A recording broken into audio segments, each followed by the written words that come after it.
Muito bem, muito boa tarde. Estamos começando mais uma live do Tacchini Sistema de Saúde, sempre com um assunto interessante, pessoas relevantes que chegam aqui para passar para a gente conteúdo e informação a respeito do ponto principal em que o Tacchini Sistema de Saúde está envolvido, que é a parte da saúde.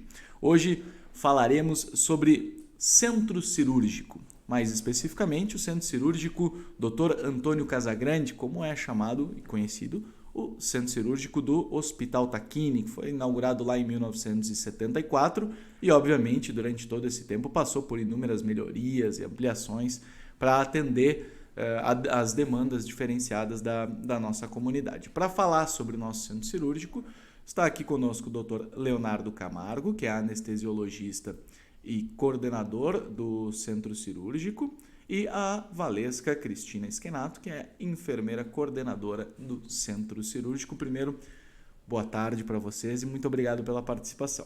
Boa tarde. Bom, eu queria, só para a gente iniciar, porque na verdade pouca gente tem acesso ao Centro Cirúrgico, daqueles que são de fora do Tacchini e até mesmo de pessoas de outros setores dentro do próprio Tacchini. É difícil que eles acessem, é um local mais restrito, porque tem toda uma segurança do paciente e tal. E às vezes as pessoas não têm uma noção do quão grande é esse espaço, né? Eu queria que vocês começassem falando pra gente um pouco a respeito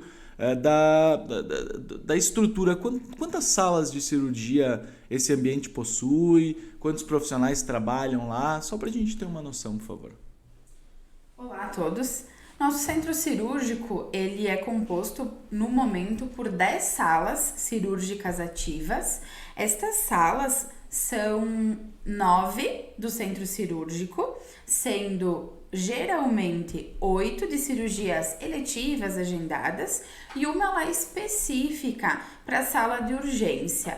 Além disso, nós temos a sala da endoscopia, que também é em anexo ao centro cirúrgico. Estas salas, elas possuem um rodízio de agendamento, então em todos os turnos, manhã, tarde, são cirurgiões diferentes que compõem as cirurgias. O centro cirúrgico, ele faz parte de um processo. O processo cirúrgico do Hospital Tacchini, ele é composto por CME, centro cirúrgico, recuperação, hemodinâmica e ambulatório. Ao todo, toda essa estrutura tem em torno de 135 profissionais, que entre todos os turnos, manhã, tarde e noites, estão lá para a realização das atividades, cada um em sua área. Em específico, o centro cirúrgico, ele é composto por 68 profissionais, distribuídos entre manhã, tarde e as noites.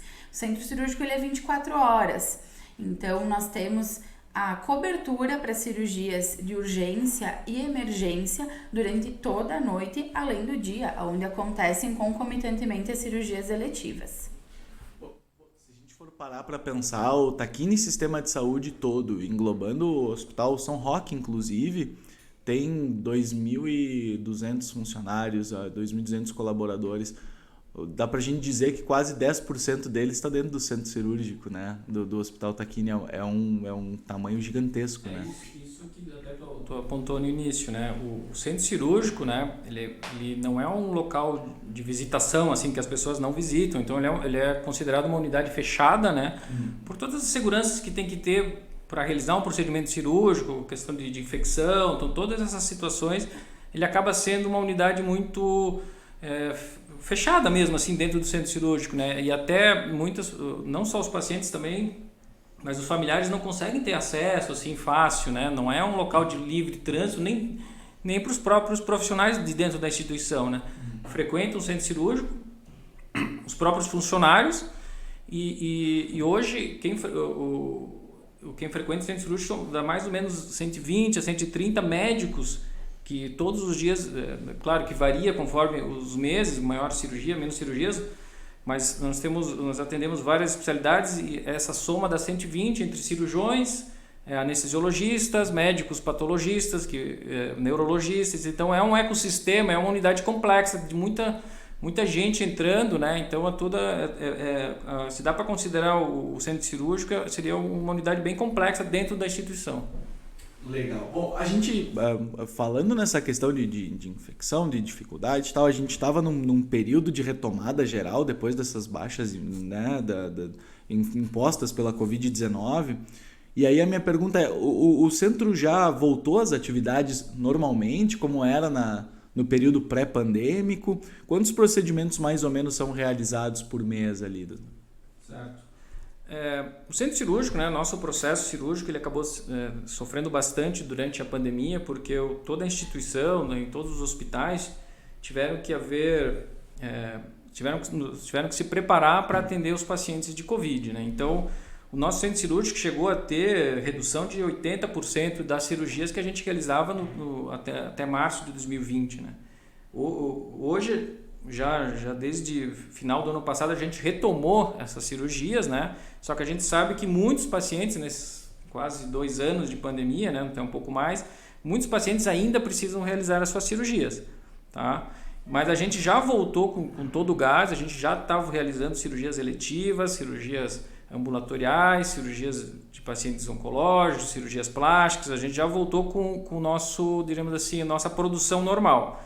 No pré-pandemia, nossa média de procedimentos era mais ou menos 1.500 cirurgias. Hoje a gente já está realizando exatamente, já ultrapassamos em alguns meses essa produção, e a ideia é que sim, que a gente consiga normalizar e que todos esses pacientes aí que nesses meses de pandemia não conseguiram realizar as suas cirurgias, a gente possa atender com a melhor eficiência possível agora.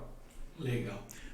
Quais os tipos de procedimento assim que tem mais volume de execução no mês, assim, em média, né? Eu sei que varia conforme o mês, claro, mas... Eu acho que a gente tem bastante cirurgias, né? Que nem eu falei, a nossa média de cirurgias é 1.500. A gente pode dividir em cirurgias ambulatoriais, né? Em cirurgias de pacientes que necessitam de internação. E a gente atende um número muito grande de especialidades. As principais cirurgias que nós realizamos no centro cirúrgico são cirurgias ortopédicas, cirurgias da especialidade de otorrinolaringologia, cirurgias da especialidade de cirurgia geral e cirurgia urológica e cirurgia vascular. Mas a gente atende muitas especialidades. A gente atende cirurgias oncológicas, a gente atende proctologia, a gente atende... que mais? Cirurgia pediátrica. Então a gente tem um número grande, como eu falei, né? São 120 profissionais que frequentam o centro cirúrgico, né? É interessante até a gente, para ter uma noção de número, a gente teve de janeiro a maio de 2022 um total de 4.270 pacientes passando pelo centro cirúrgico, rodando nessas diferentes especialidades, como o Dr. Leonardo falou, internados, ambulatoriais. Então, são muitos pacientes realmente que a gente conseguiu retomar, atender, apesar de, é claro, a gente sabe que muitos ainda agora estão em processo de revisão do seu caso, para nova definição cirúrgica com cada médico. Bom, quando a gente fala em uma cirurgia e pensa numa cirurgia, já vem à cabeça o cirurgião em si, né? O médico, o cirurgião. Mas a gente sabe que a equipe que compõe uma cirurgia, que é necessária para a gente executar uma cirurgia, é maior do que isso. Quem são essas pessoas? Quem são os profissionais? Quantos são os profissionais para realizar uma cirurgia? Assim? Se nós for pensarmos específico em sala cirúrgica, a sala ela tem uma equipe mínima de sua composição. Nós temos o médico anestesiologista, nós temos o cirurgião principal e o auxiliar. Pode ter mais do que um auxiliar. Isso depende do caso, da complexidade cirúrgica. Nós temos também os técnicos de enfermagem, que são circulantes de sala e instrumentadores cirúrgicos. Então, geralmente, dentro de sala, são 5 profissionais da área técnica para atender o paciente. A gente sabe que tem toda uma questão de bastidores também, setores de apoio. Então, não é só de médicos e técnicos que é composto. Nós temos toda uma equipe que fica e que tem que ser capacitada de higienização, de farmácia, fisioterapia, nutrição para acompanhamento desse paciente na sala de recuperação, dos recepcionistas. Então, entre outros, a equipe ela é bem mais complexa do que parece dentro de sala. Legal. E... A gente sabe que, como vocês falaram, tem diferentes tipos de cirurgia e, obviamente, são diferentes tipos de preparação, né? Por uma cirurgia, por exemplo, uma cirurgia eletiva, que é aquelas que demandam um agendamento, né? Elas têm uma preparação muito maior antes da pessoa simplesmente chegar na sala de cirurgia e fazer o procedimento em si. Como é que é essa preparação? Como é que isso funciona? Bom, a gente pode chamar todo esse preparo, toda essa situação que cada paciente vai viver para poder realizar sua cirurgia, a gente pode chamar assim a grosso modo como se fosse uma jornada, né? Então é a jornada que o paciente vai caminhar até ele poder realizar a sua cirurgia, poder se recuperar e ir para casa, né? Então, basicamente ele vai iniciar a partir do diagnóstico de uma patologia cirúrgica. Então, quem faz esse diagnóstico geralmente é o cirurgião, o cirurgião, independente de qual especialidade, ele que indica o procedimento cirúrgico, né? A partir daí, claro, obviamente que não é assim nas situações eletivas, né? Não é de um dia para o outro, né? Existem algumas burocracias administrativas relacionadas ao convênio, né? Precisa estar autorizado, algumas cirurgias mais complexas ou fazem necessários algum material especial, né? Os materiais são encomendados, então isso leva um tempo de mais ou menos 7 dias até uma liberação, tempo médio, assim, né? E nesse tempo o paciente vai entrar num preparo já pensando em como ele vai reagir à cirurgia. Então ele é encaminhado para realizar a avaliação pré-anestésica, né? Ele realiza alguns exames complementares conforme a condição clínica e conforme a cirurgia que cada um vai realizar, né? Isso já pode ser solicitado pelo seu médico assistente, pelo seu cirurgião ou até pelo anestesiologista, conforme ele considerar importante para cada procedimento.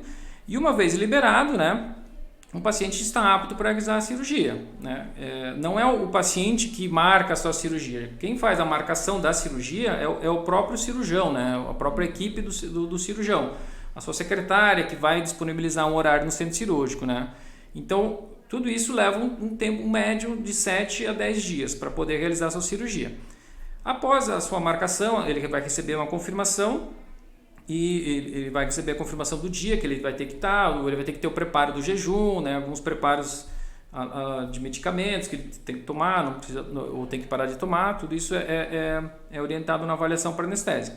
Na véspera da cirurgia, né, na véspera do dia que ele vai realizar a cirurgia, o hospital ele entra em contato via telefone, né, um contato telefônico, confirmando essa cirurgia, confirmando que está autorizado a cirurgia pelo convênio e confirma o horário que ele deve chegar, quais preparos ele precisa. Então, a partir daí, né, ele já tem garantia de que a cirurgia dele vai sair no dia seguinte, né? No dia que ele chega, a jornada, digamos assim, vai começar propriamente dito, né? Ele chega na recepção do hospital, ele tem que vir em jejum, né? É importante nesse momento, né? Ele vai passar sempre pelas orientações do cirurgião e do anestesista, mas é importante ele trazer os seus documentos, os termos de consentimento do cirurgião que é dado no dia da consulta, a sua avaliação pré-anestésica, exames laboratoriais que ele tenha com ele. Sempre é importante trazer esses documentos junto, tá?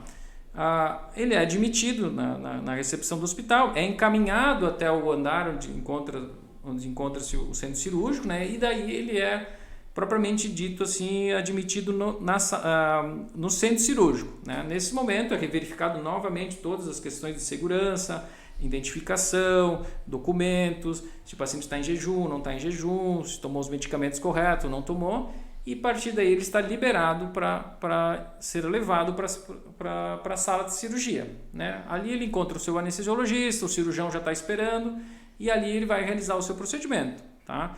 O procedimento, vai dependendo da complexidade, vai demorar alguns minutos, algumas horas, e ele vai, findando a cirurgia, ele é encaminhado para a sala de recuperação, tá? Onde todos os pacientes todos os pacientes que são anestesiados, eles vão para uma sala de recuperação. Dali é definido o seu destino conforme a condição cirúrgica, né? Se ele vai ficar internado, ele já sabe que vai ficar internado. Se a cirurgia ambulatorial, ele sabe que vai ser liberado no mesmo dia.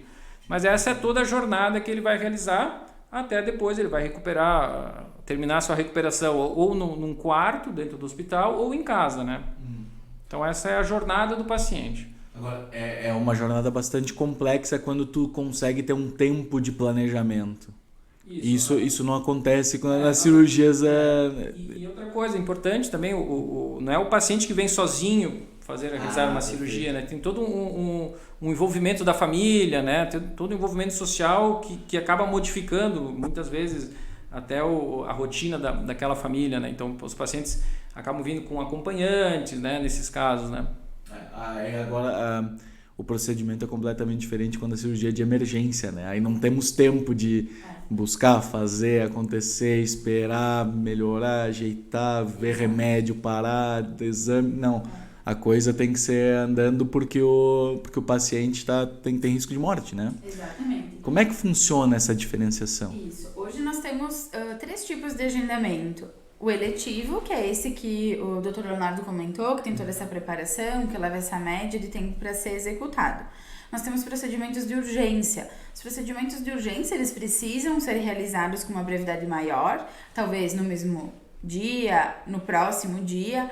Então, esse é o de urgência. Nós temos uma sala, como eu disse anteriormente, específica para o recebimento dessa cirurgia de urgência. Nós temos equipe 24 horas para atender este paciente que não programou a sua cirurgia e que acabou vindo para o hospital ou já estando dentro da instituição precisou.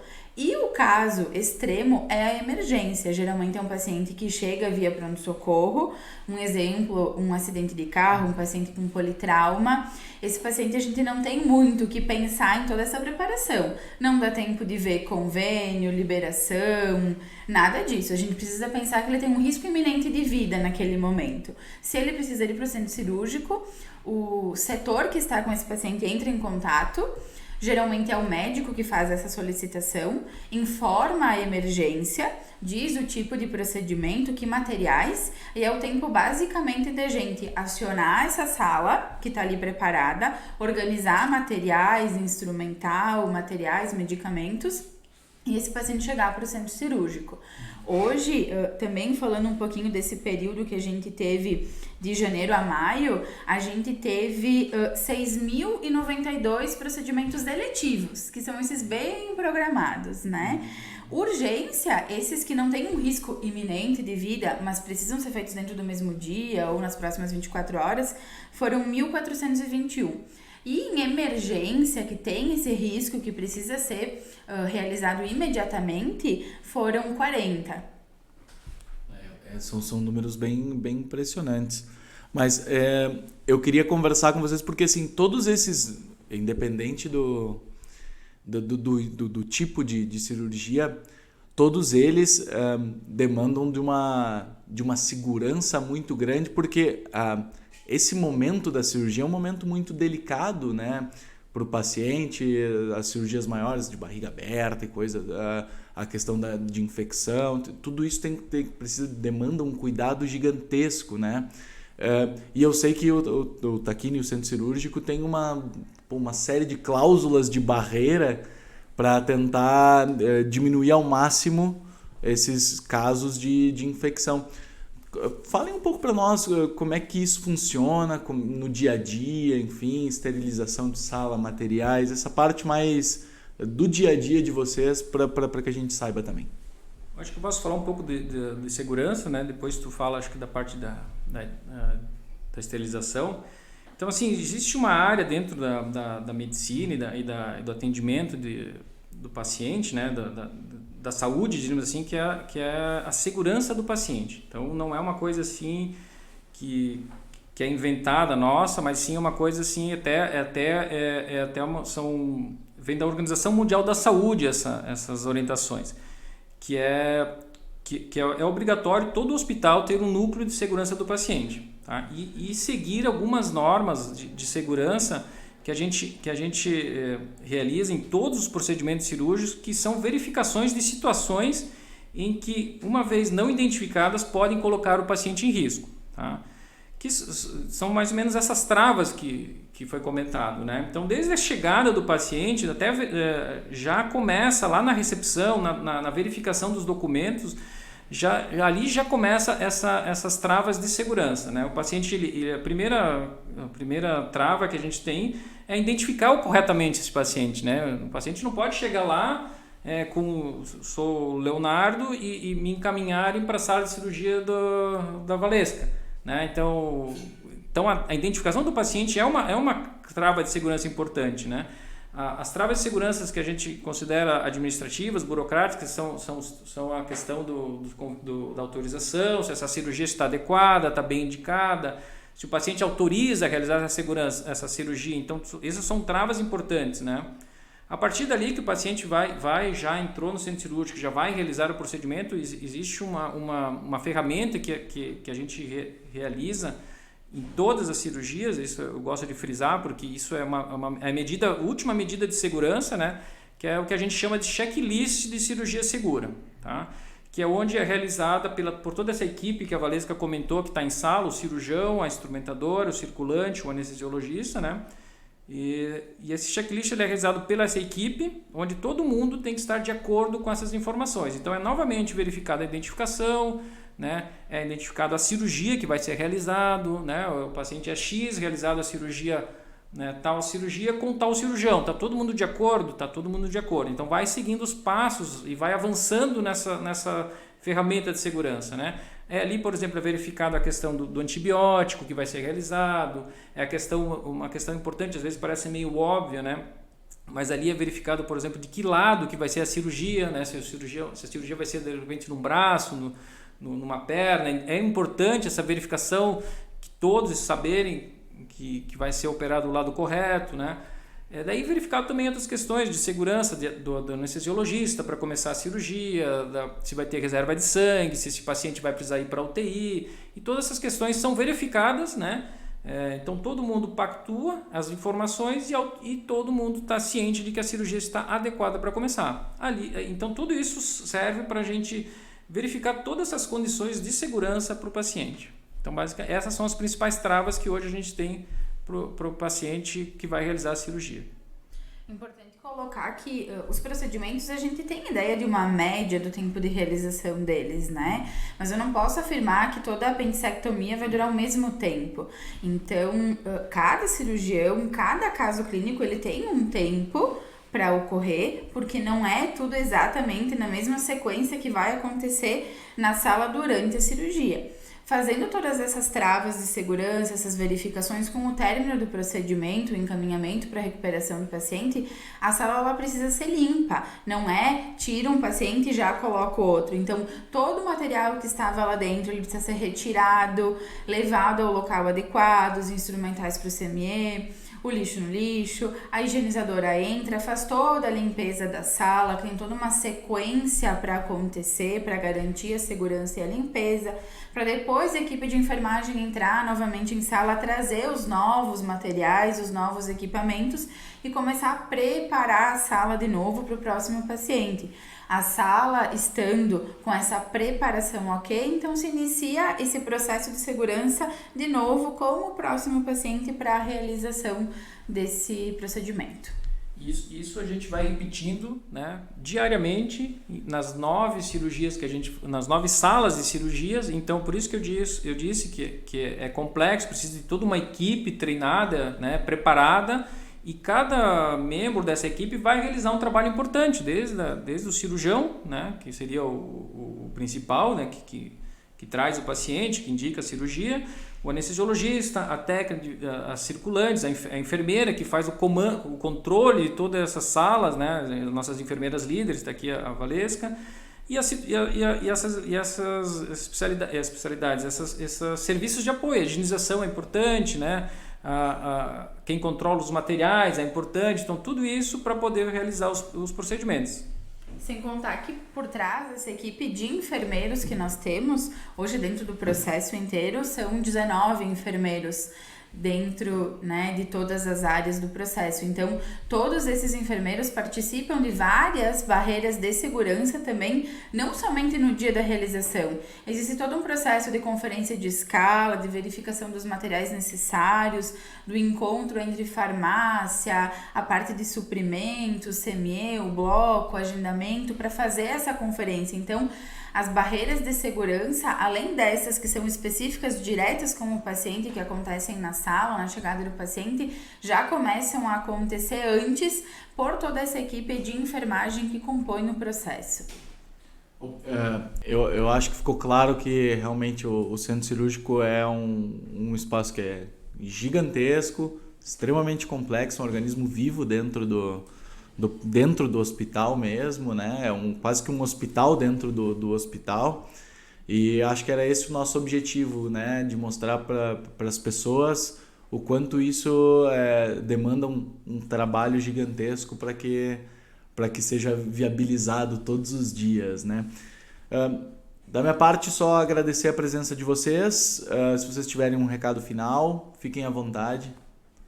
Acho que a gente agradece o espaço, né? E contextualizando de que nós do processo cirúrgico, a gente já voltou a realizar todas as cirurgias, né? A gente precisava informar, talvez, a comunidade que a gente já voltou a realizar as cirurgias que não estavam sendo realizadas na pandemia, né?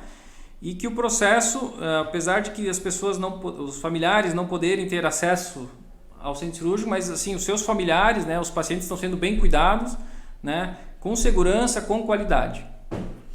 E não são todos os pacientes que vão ao centro cirúrgico porque têm uma doença, porque estão passando por algum processo. Existem pacientes que escolhem ir ao centro cirúrgico, né, realizar um sonho, fazer uma cirurgia plástica, fazer algum outro procedimento que não necessariamente está ligado somente à doença, né, à saúde dele. Então, nós retomamos com toda essa estrutura, com todas essas especialidades e procedimentos para a comunidade, e sem contar, é claro, que a gente também é referência para vários municípios da região.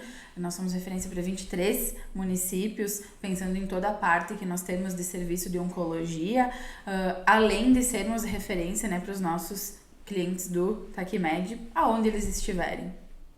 Perfeito. Acho que é isso. Agradecer mais uma vez a presença de vocês e agradecer a presença daqueles que ficaram até agora nos assistindo e desejar a todos uma excelente tarde e até a próxima.